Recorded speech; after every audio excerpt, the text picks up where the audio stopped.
Hi everyone, thank you very much. I'd like to invite my panel members onto the stage.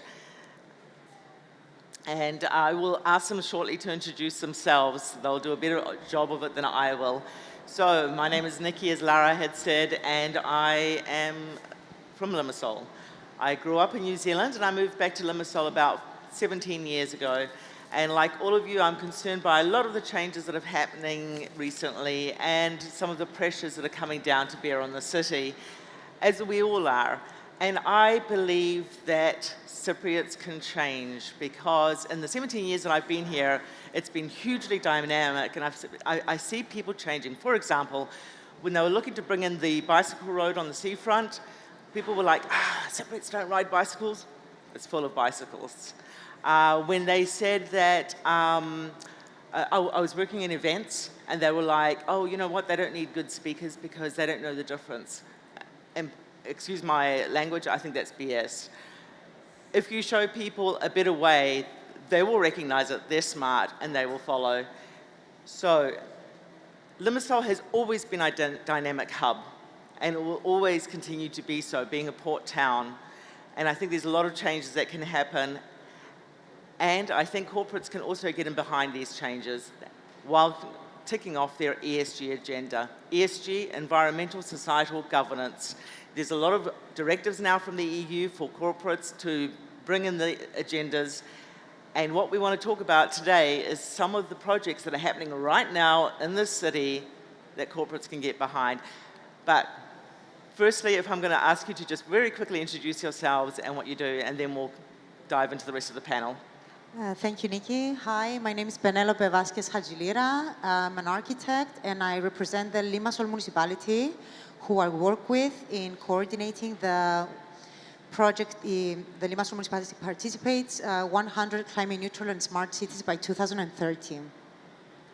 Hi everyone, my name is Shkuratov. I'm the co-founder of Prodly, a great IT company based in Palo Alto and office in Limassol, Cyprus. We have colleagues here as well. Also, I'm the founder of the Island School of Limassol. It's the licensed K-12 school following IB, Montessori and Waldorf curriculum. And also we're planning to make a big real estate development project in the area. That's why I'm on this panel today. I am Maria Kamargianni. I am a professor of transport systems innovation and sustainability, part-time at Oxford University, and also here in Cyprus as a founder of the Mobility as a Service Lab, MaaSLab. Hi everyone, I am Christos Gkartzonikas. I'm a project manager and transport modeler at MobyX. And after my involvement in different research groups in Europe and the US, I'm currently back to my home country, where I'm eagerly trying to contribute towards reducing our dependency to private vehicles. And this is exactly what we are doing at MobyX. MobyX is a Cyprus-based startup company, more specifically a transportation-related software development company, where we are trying to provide solutions, sustainable transportation solutions, to stakeholders, industry, to make our lives a little bit easier. And I personally believe that the momentum that Limassol has can provide an opportunity, serve as the right example for the entire Cyprus and the Mediterranean region. Great. I was just about to ask you to get this started, but as I said, it's gone.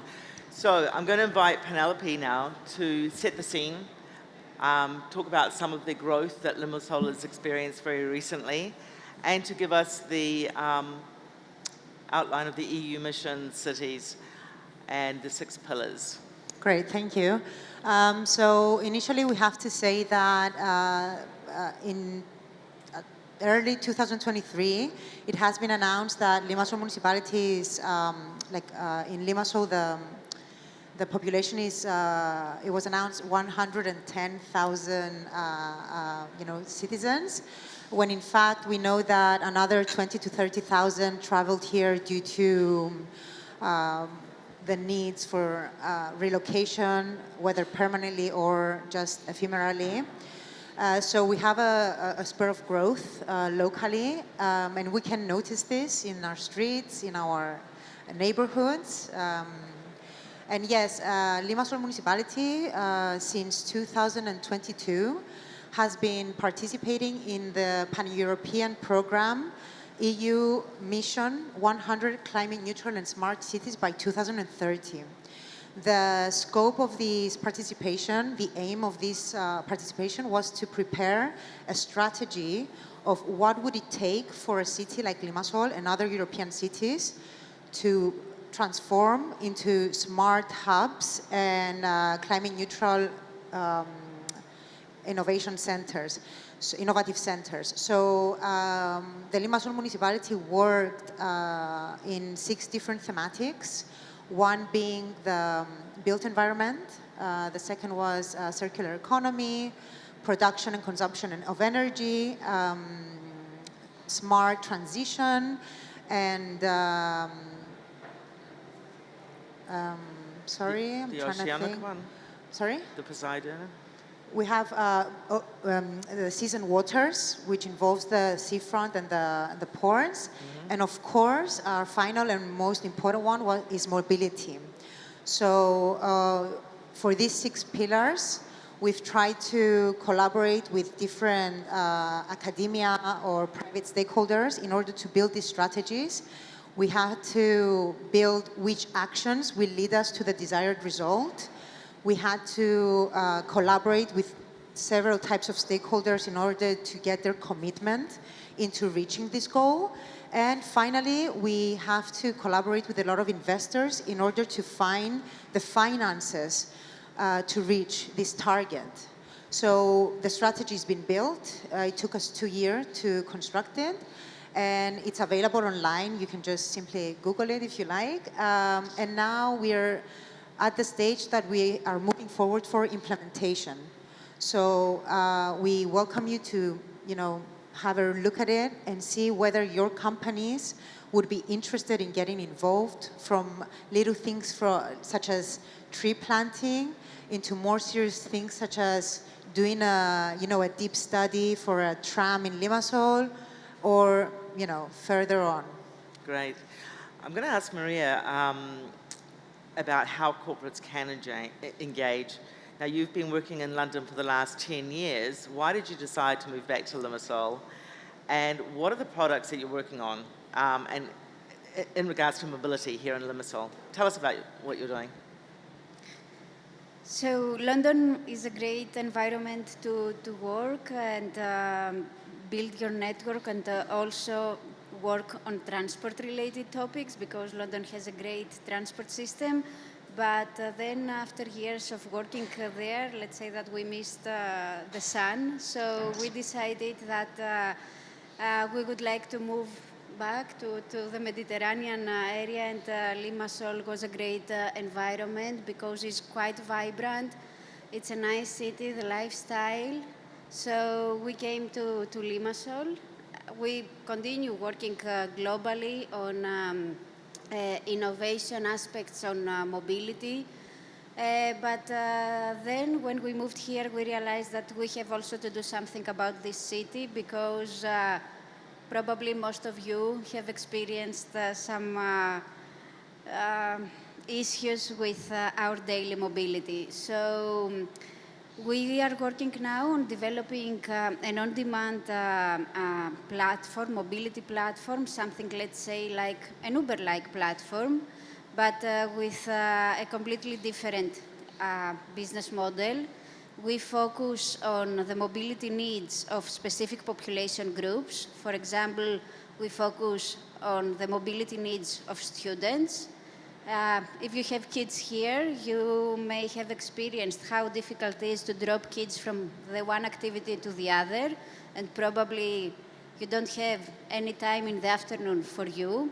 So we would like to work on developing solutions that will remove several cars from the network, improve traffic and congestion, and give some quality time back to the parents to enjoy their afternoons and to do their activities.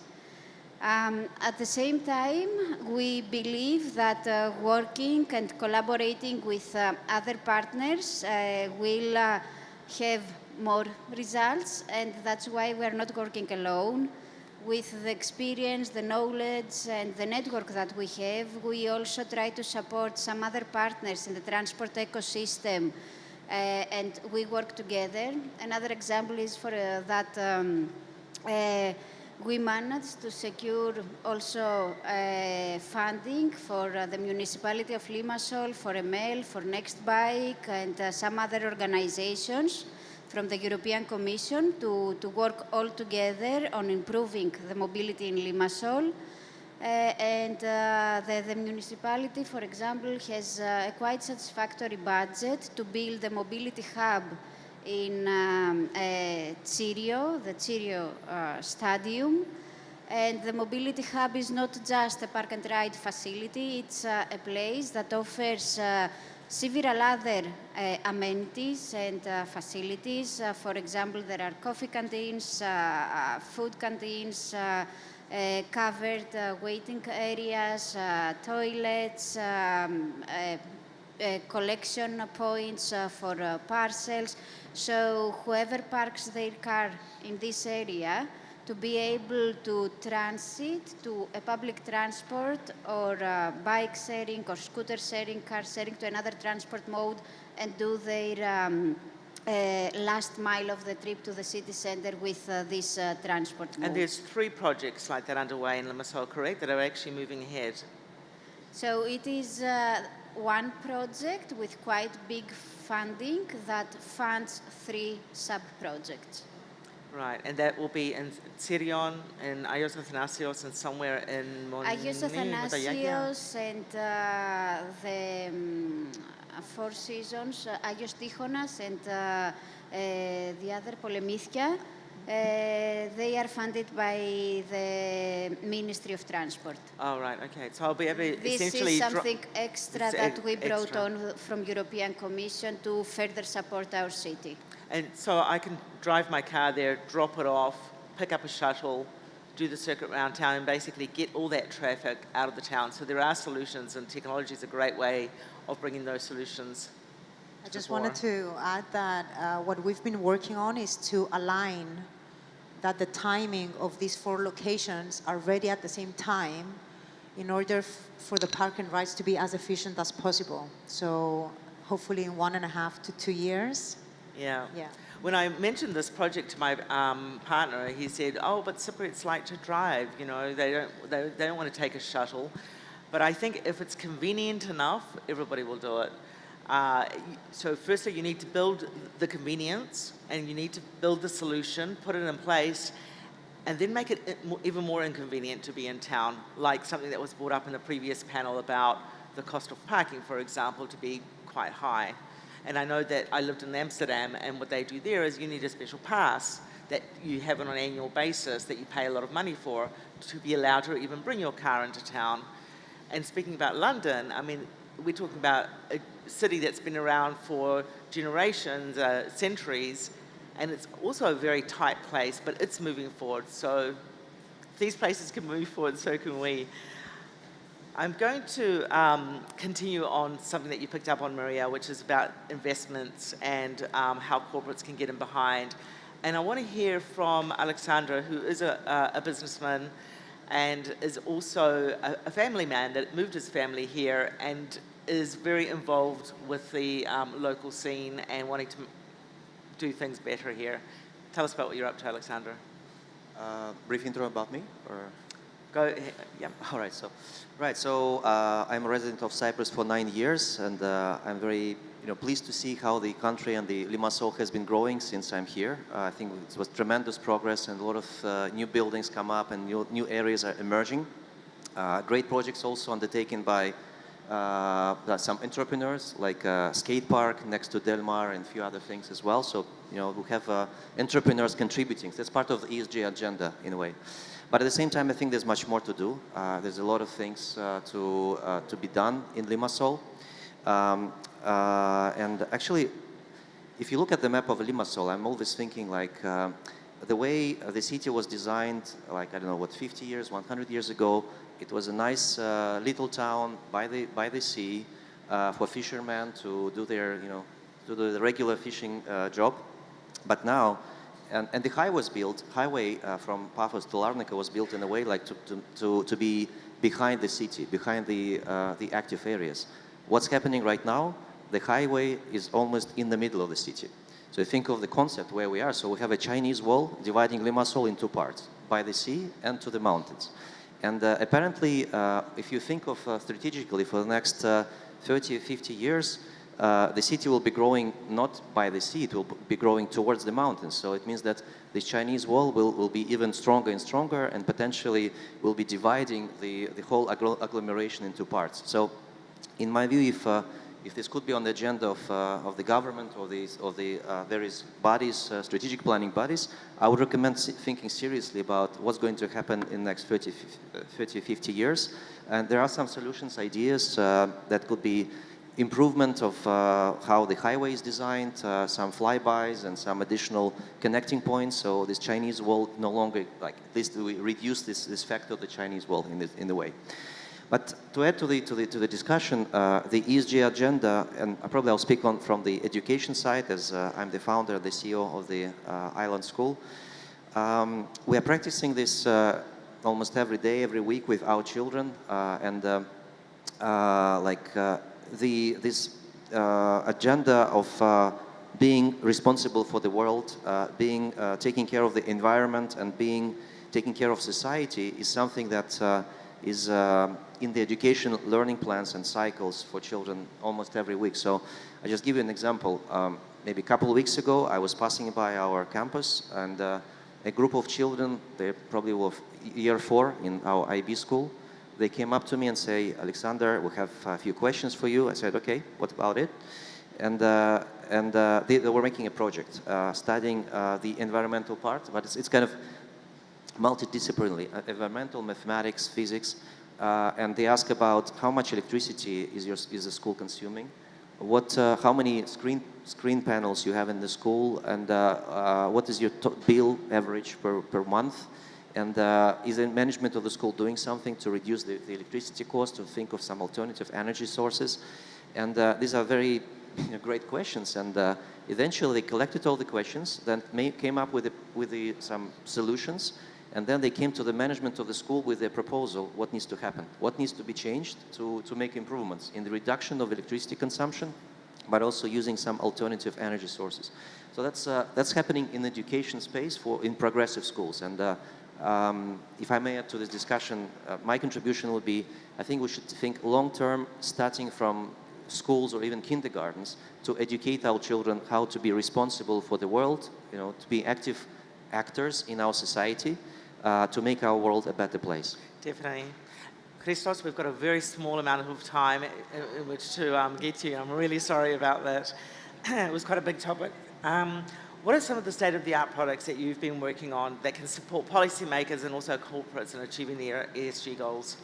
Thank you, Nikki. And I see also some interesting questions from the audience as well. Go straight into them if you want. I understand how crucial it is to design developments and transportation systems with sustainability at its core from the beginning. And sustainable transportation planning is fundamental, especially if we try to build and create solutions that are efficient and resilient. At the same time, integrating sustainable practices into the initial design and planning are a way to ensure that cities grow in a way that is social just, economically viable, and environmental friendly. And at MobyX, we have taken this concept further with designing a state-of-the-art innovative platform, which is Harmony Model Suite. Harmony Model Suite is a digital twin, and in simple terms, a digital twin is a virtual replica of the physical systems. And the Harmony Model Suite is a virtual replica of the mobility, the spatial and transportation infrastructure of our city. And it allows policymakers and stakeholders to visualize and create different scenarios and analyze those scenarios in a virtual environment to test their sustainable practices and get an idea of which are the most, where they get the maximum profit in terms of the whole spectrum of the ESG goals before making the actual investment, the real world investments. And the Harmony Model Suite goes beyond the traditional planning and it offers comprehensive monitoring capabilities where, for example, we can ensure that assessing the targets of interest is a continuously process and is not just a one-time off. At the same time, we are not only focused on the current state of transportation and mobility overall, we are also preparing for the transition to the future state. For example, we are exploring the transition to automation, both to passenger, for example, how people move around, and to freight, about our deliveries and packages. And for example, we are not only interested in solving today's problems, but we are also paving the way of solving problems that will happen in the future. Great.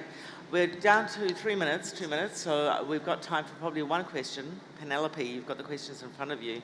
I think many questions that all fall into Limassol municipality and things they have to do. So I would say, because we are running out of time, that I'll be just out there and you can ask me anything more you want.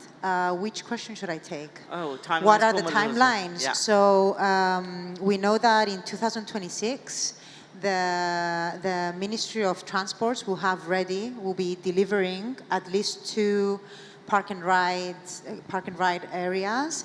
And I think from the timeline of the MetaCase project, in 2026, we will also have the mobility hub. So we know that at least 3 out of the ideal 5 park and ride stations are going to be up and running in early 2026. We're expecting to get some to fill this difference in our city. Okay, great. Thank you, everyone. I'd like to thank my panelists, and it was much shorter than I think this topic is about. Thank you. So like Penelope said, do feel free to come up to people outside and have a chat with them if you're interested. Thank you very much. Thank you so much.